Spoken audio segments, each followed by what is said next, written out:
Have you ever worried what others think about you when you speak? Would you like to speak with confidence and share your message with ease? If you're like me, you might be tired of tools and strategies. You see, the more you have in your mind, the less confident you will feel. In this video, I will share my 5P method to speak from your heart and get people to like and trust you simply by being you. Welcome to my channel. My name is Dr. Rani. I'm a mental wealth coach and holistic psychiatrist, and I help you unlock your exceptional brilliance to become the best version of you. Why do you want to speak confidently? Well, there could be several reasons. You might want to apply for a new job. You might want to make more friends. You might want to go to any social gathering and not feel tongue-tied, get a promotion at work, get better at public speaking, you name it. Now, if you're a leader of any kind, communication skills are very important. We all know that. And there's a problem. The problem is that we have this fear of being judged. We fall into the comparison trap.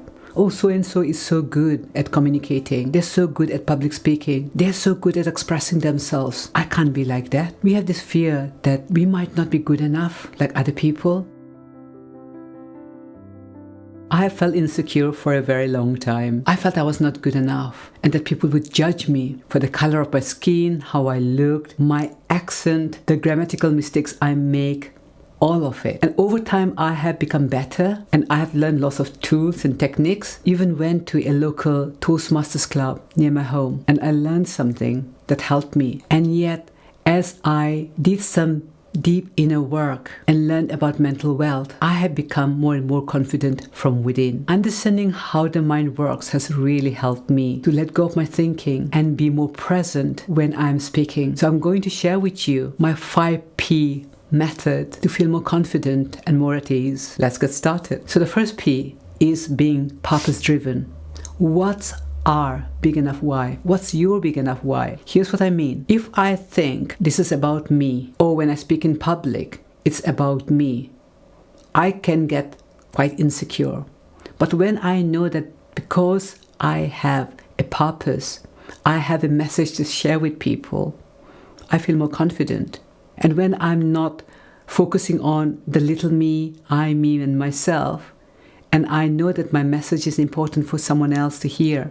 Even if one person hears my message, that could change the world and my work would be done. That's my purpose. So make sure you have a purpose and your action is purpose-driven. The second P is prepare.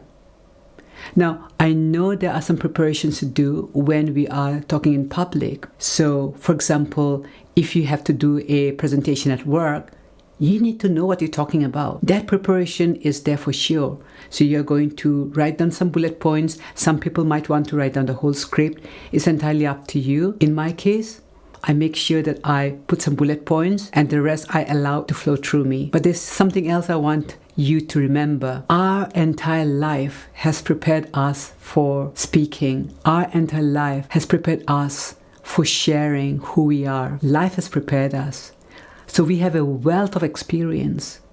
We can't get tongue-tied when we know that we have a wealth of experience and we are speaking from our experience. One of the things I would invite you to do is prepare a personal story bank, because stories are very powerful. Stories connect us.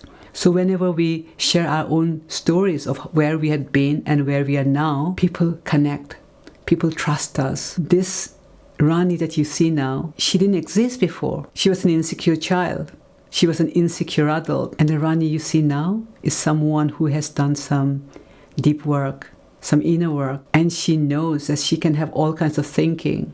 But when she does not pay attention to any of this and speaks from the heart, she can connect with people. And she feels confident and she comes across as confident. So remember, no one else can be you but you. You can be yourself whenever you're speaking because your whole life has prepared you for this moment. The third P is practice. Of course, you can practice your speech. Of course, you can practice your presentation. And I'm talking about practicing being a higher version of you, not just for the sake of the presentation, but also in your day-to-day life. What do I mean? We can go about life being small, playing small. But when you practice being a higher version of you, the you that you want to become in future, there's a shift in energy.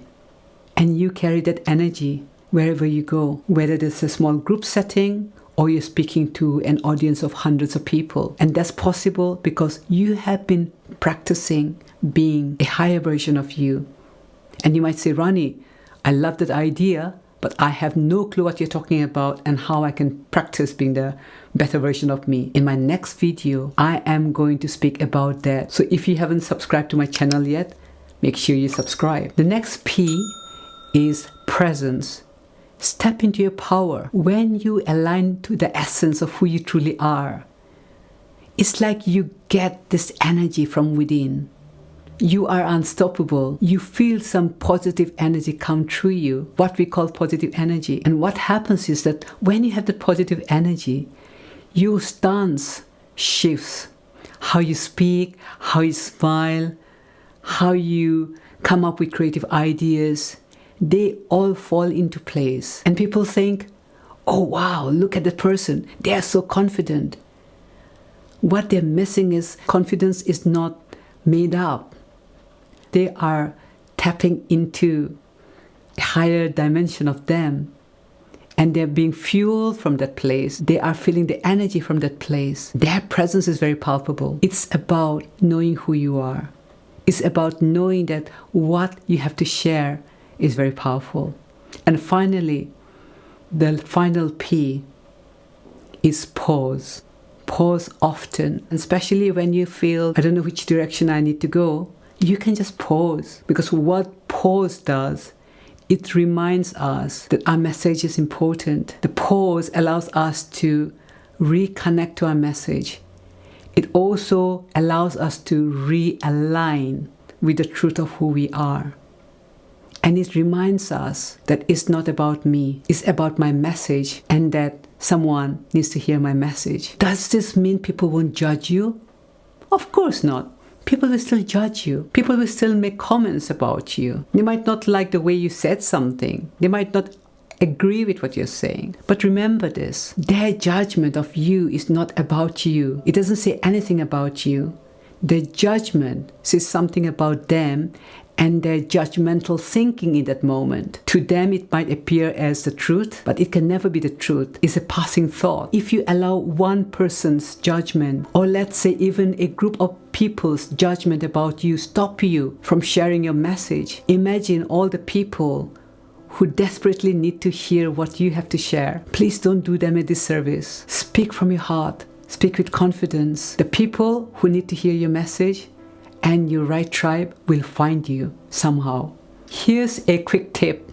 If you still have this fear of being judged by others, learn the art of blessing. I have done a YouTube video on exactly that. When we have this fear of being judged, we can tap on that. I don't know whether you've heard about tapping or EFT, emotional freedom techniques. I did a video called Bless Your Way to Joy, a tapping practice that changes everything. We will put the link in the description below. When you follow my 5P method, you begin to feel more and more comfortable in your own skin. You begin to feel more confident about sharing from your heart. You begin to love speaking in front of an audience with less in your mind and more of who you truly are. In the next video, I will share how you can practice being a higher version of yourself. I'd love to hear your experience of speaking confidently. Do share in the comment section. Until next time, keep being the best version of you.